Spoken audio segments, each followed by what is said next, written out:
Voila. They say wonder shall never end, oh, my people. Deji Adeyanju, he has finally come out to come and give Wortowotor to Wike anti-pain. My people no be small thing, I beg make una hear wetin dey sup. Voila, dey Nigeria. Na inside all soup we dey for Nigeria. Na only God will help us. Even when if they are VIP, I generally just don't observe. Ario was my best friend, like we all know, and I remain committed to that friendship until when God says or calls me home. Having said that, I must also say that Nigeria happened to Ario, and may Nigeria not happen to you. You see, when we say this prayer, people think it's a small prayer, but people don't understand how deep this prayer is. Nigeria happens to you when the system has been programmed to fail ab initio. And that's why Ario could not even get proper diagnosis on time. We didn't know what, so it was more or less a try and error thing. Oh, he has pneumonia. Oh, it's COVID. Oh, it's this. So they just kept diagnosing. They were just guessing. It's like when you take your car to a mechanic that is not a professional. He will say, oh, it's the carburetor. Oh, he will say, oh, it's the injector cleaner. Oh, it's this. So that was what happened to late Ario Dare Atoye, which was very unfortunate. I think Dr. Sam will bear me witness that over a year ago, we were here and we're having the same debate before the general elections. And Mike Guinea was here and others, and they were sounding so optimistic about the election. I was the only one who told them that the election would be rigged. I was the only one who told them that the beavers will not work. I was the only one who told them that electoral transmission of votes will not happen. I was the only one on this pulpit who said Tinubu will win. So you are here first prophet? Yes. That was what he accused me of that time. Yeah, myself and Igini, we took a bet. Igini was beating his chest that elections were going to be free and fair, this and that. He said that the beavers, in fact, his word was that his word was that the beavers is a game changer. And I laughed. I said, beavers will not change any game. And I referenced 2019 election when I was speaking, and I said, Buhari lost that election. But immediately results started coming in, and they discovered Buhari was losing. They stopped transmission, and they switched off the server. And Inec went to court to say that they don't have a server. Before the election, the Inec chairman told Nigerians that there was a server before the election. And I said, if history is anything to go by, the 2023 election is not going to be any different. And all the speakers here disagreed with me. I said, okay. I told them, I said, we are just a month and they're about to go. And I'll be proven right. And I've been proven right.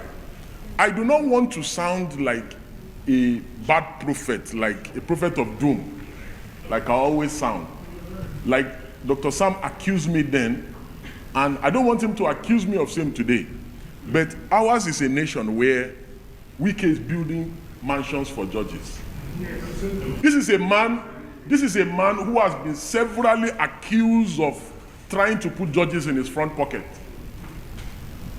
Same Wike has his cousin in Inec as an Inec commissioner. It was that guy that just conducted a do election. That is the country where you believe that elections should be free and fair. Or that when they are not free and fair, that you can get some recourse in the courts. We joke too much in this country. Ours is a country where we do the same thing over and over again, but we expect different results. It will never happen. You see, my big sister and leader in the struggle has just finished speaking before me. And she put the word rightly, that how can we talk about judicial independence when even the procedure for recruitment for judicial officers is already corrupted? No politically exposed person should be a judge. No politically exposed person should be a judge. No politically exposed person should be in Inec. 85% of people in Inec today, they are politicians. Look at the woman we took to court. I took Professor Rufus to court. She's an APC card-carrying member in Bayelsa. APC card-carrying, me and her, we are still in court. And she was appointed INEC, an INEC National Commissioner. Look at Wike's cousin. He's a National Commissioner in INEC. Wike's wife is a judge of the Court of Appeal. Politically exposed persons should not go anywhere near our judiciary. Politically exposed persons should not go anywhere near EFCC. The reason why you see some of these things happening today, where EFCC wants to carry out an operation and the Abelo already has a hint before the operation happens, is because go and look at the recruitment process for EFCC in the last 10 years. It's politicians, senators, House of Reps, they bring their children, their cousin, they bring a list. How can you have politically exposed persons, you want them to fight corruption? It can never happen. How can you have politically exposed persons in the judiciary? The wife of a known politician is a judge. The cousin of a known politician is in an institution that is supposed to be called Independent National Electoral Commission. Remove the word independent from there when you have politicians running the place. So you cannot expect any credible outcome from INEC.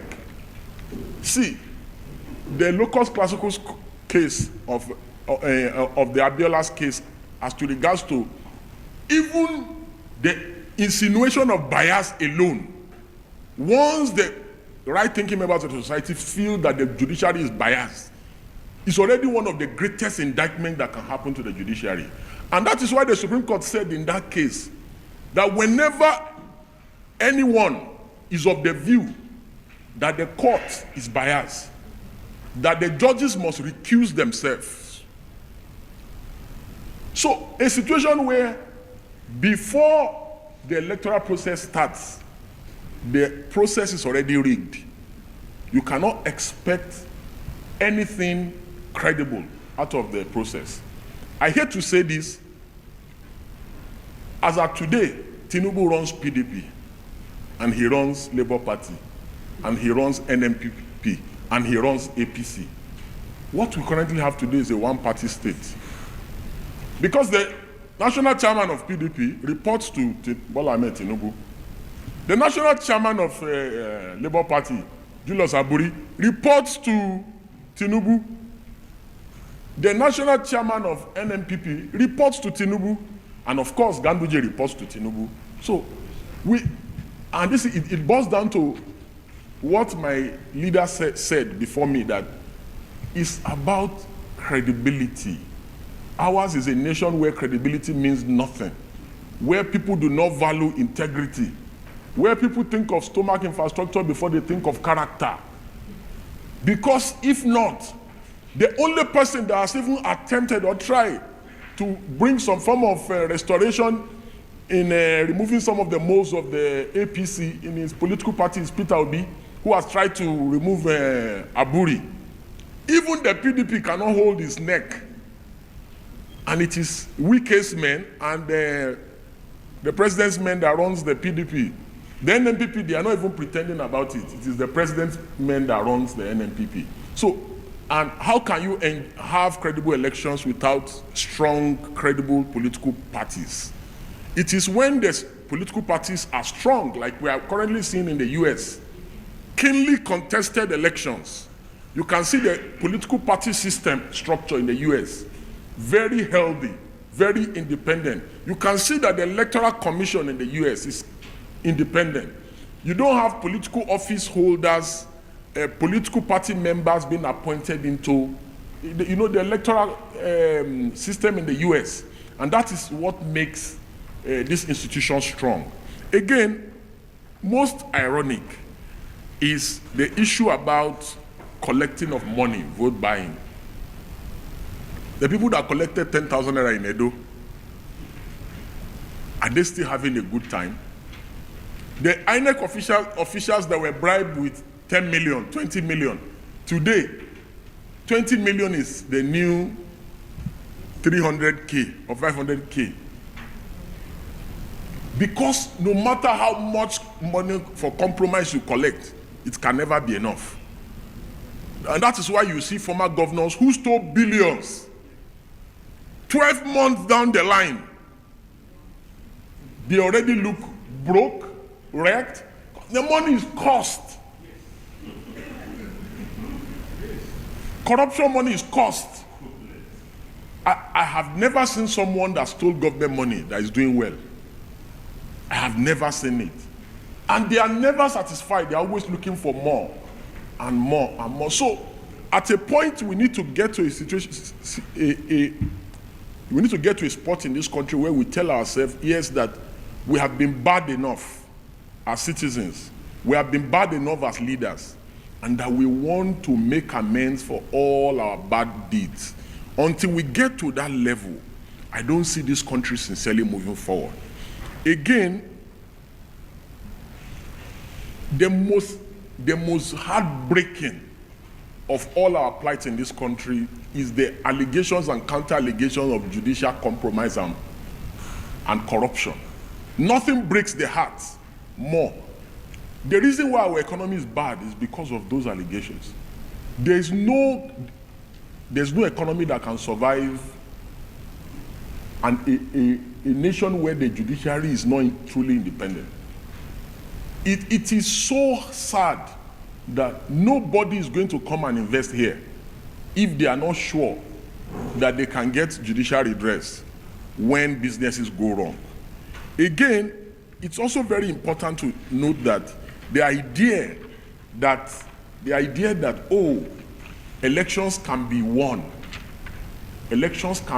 by campaign, by ideas, is always very alien to me, because elections have never been won based on ideas or campaign here in recent history. What determines the outcome of election is just like how Dr. Sam rightly painted it one time, is the person who has the more capacity to command the army, the police, Inec, and buy votes. How do we fix that irony that keeps happening every election, whether it's an off-cycle election, whether it's a general election? How do we fix that? That should be the primary concern of government. For me, the first step in fixing that is that this set of, and I am of the Shore school of thought, that all this cosmetic 4-year election, it cannot change anything. That we must dismantle the corrupt entity called Nigeria. And that the only way to dismantle the corrupt entity called Nigeria is that we must start afresh. But any race that somebody is going into and they are tying load, for instance, a 100-meter dash. I would delete every app on my phone for this. It's called Chatbot AI. You can literally ask it to do anything.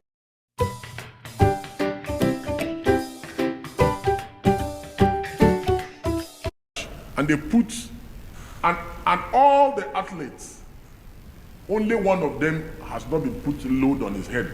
And only, because what happens is that the party in power puts load on the head of everybody that is contesting with. So there's no level playing field. So there's no way that such an outcome can be credible. So every time the party in power runs to the end of the track and is declared a winner, it's not a free and fair contest, because a level playing field has not been. So we need to dismantle the system to say everybody in Inec, they are all working for the ruling party. We can't have a credible election like that. Everybody in the security, go and look at it. In Edo, they were arresting a particular party's member. Local government by local government, they have a list. So they arrest people that they feel that will pose threats to them on election day. And do you know the funny thing? Charges were never brought against those people. They were released 2 days after election, when the aim has been achieved. And INEC is our greatest problem in this country. After INEC are the security agencies as regards to election. And I'll tell you why INEC is our greatest problem. Since 1999 till date, every election we have ever had in this country, people bought votes, people stole ballot boxes, documented on video, everything. People did electoral violence, all kinds, in thousands, from 1999 till date. That is about 25 years. Not one person has been put on trial by INEC. Not one person in 25 years has been prosecuted for electoral offenses in Nigeria. Not one. So, indeed, INEC is our number one problem. The security agencies and our law officers are our second problem. And listen, very simple. Charges can be brought against all the people that perpetrated electoral malpractice in Edo. But the reason why they will not bring charges against them is because INEC does not have the political will. The president will not do it. Our law officers will not do it. So it is until you do it that we can now hold the judiciary accountable and responsible that, oh, we have filed charges against them, the judiciary has set them free. So while we can cry and complain about judicial complicity in the ongoing problems in our country, the most culpable is INEC. Because, in fact, we had written to INEC that if you do not have intentions of prosecuting people in Edo, that we will assist you. We will help you prosecute. Because we know for a fact that more than 100 people were arrested in Edo.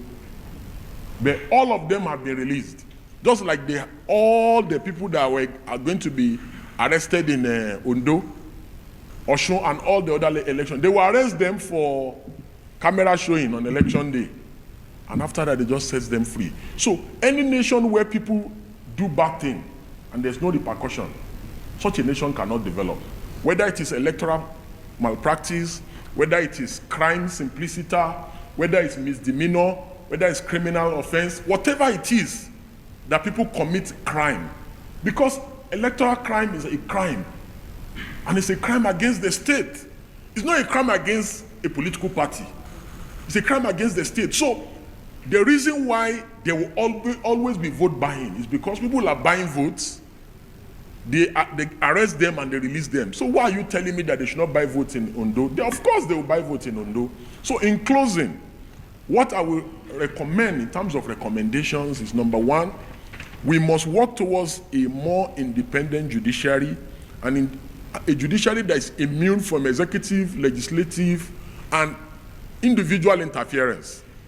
And that our judicial officers must be people who are immune from political interference of any sort. Secondly, we must have an electoral system, an electoral commission that is truly, truly independent. Independent in the sense that this commission must be immune from political interference of any sort, and these may require necessary amendments to our existing laws. Additionally, we must have a truly independent law enforcement systems that ensures swift prosecution of electoral offenders in our country. This is the only way that we can truly honor the memory of our late friend, brother, cousin, and confidant Adeyanju Atoye, who led a life of service to his motherland, who left a selfless life towards promoting rule of law, towards promoting judicial independence, towards promoting electoral development in our country. And finally, we must have truly a political class who are willing to challenge the system, who are willing to do the work of opposition instead of having deals, striking deals, and having midnight meetings with people in government and compromising at the slightest opportunity.